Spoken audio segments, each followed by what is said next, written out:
Today's news from Ukraine. 5 planes were successfully attacked at an airfield in Russia. At the airfield in Kursk, Russian Federation, at night, counterintelligence barrage munitions of the Security Service of Ukraine successfully attacked at least 5 military aircraft and radars of the S-trysta anti-aircraft missile system and 2 Pancyr anti-aircraft missile systems of the Russian occupiers.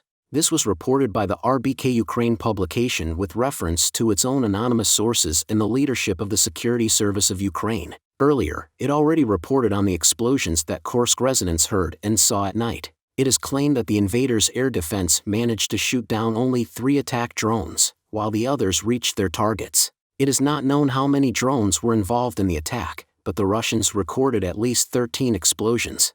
At the same time, specialists of the 13th Main Department of the Security Service of Ukraine indicate that the exact consequences of the explosions will become known later. The Ukrainians also destroyed another bomber at the Soltsy military airfield in the Novgorod region of Russia. In Lithuania, Putin's strategy in the war against Ukraine was named. The Prime Minister of Lithuania, Ingrid Simonite, believes that Russian President Vladimir Putin has chosen the strategy of an exhausting war against Ukraine. According to Simonite, Putin's future strategy is exhausting war, prolonged exhaustion. The Prime Minister of Lithuania expressed her belief that in this way the Russian dictator seeks to influence the pace and scope of assistance to Ukraine in repelling the aggression of the Russian Federation.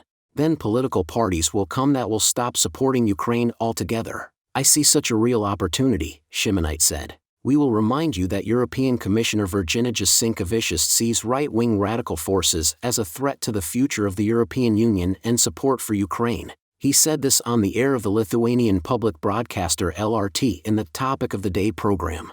According to the European Commissioner, he is most concerned about the fact that radical right-wing forces are gaining strength in Europe.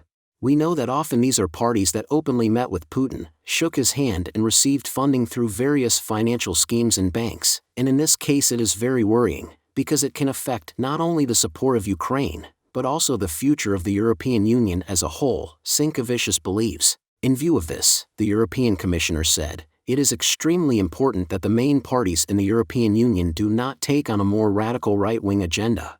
Ukrainian troops liberated new territories in the south.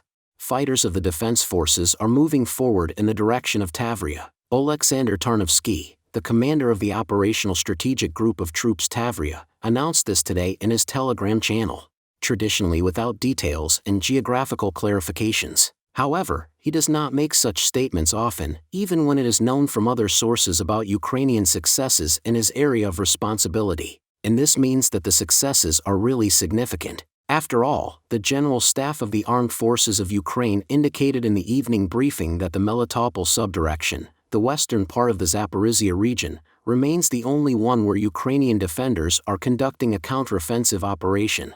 In the Telegram channel, Donbass operatives cited more specific data from Western researchers. On the Orlov sector, the armed forces of Ukraine expanded the zone of front breakthrough, attacking the Russians in the direction of the village of Verbov. Over the past day, Ukrainian troops managed to knock out the invaders from several strongholds, occupy them and gain a foothold. To the northwest of the village of Verbov, 6 square kilometers of territory have been released.